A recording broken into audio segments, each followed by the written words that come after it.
haddii ilaahay yidhaahdo magacii deegaanka waxaa lagu soo celinayaa Somali State.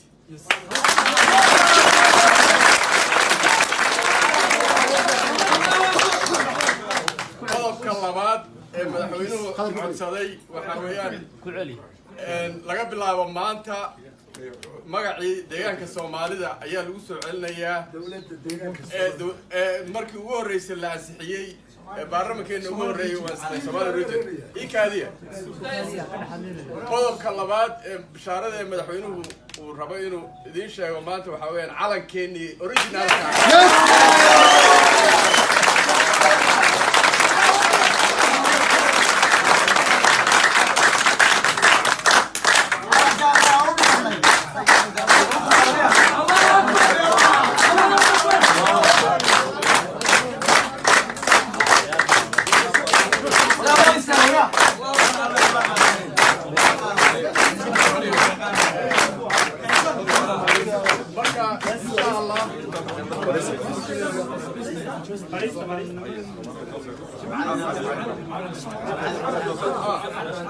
waxaan hadeer rashidkeena waxaan kusoo xidhanaynaa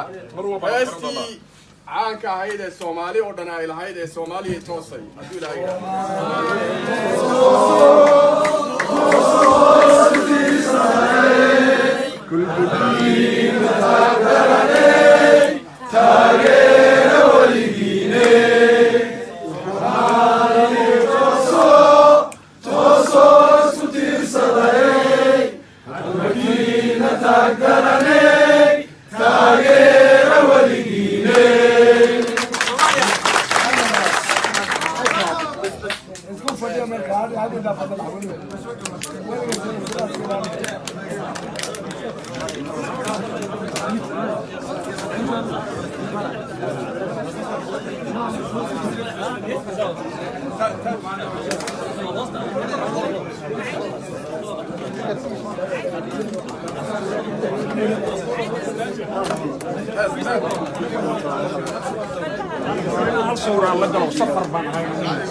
بسم الله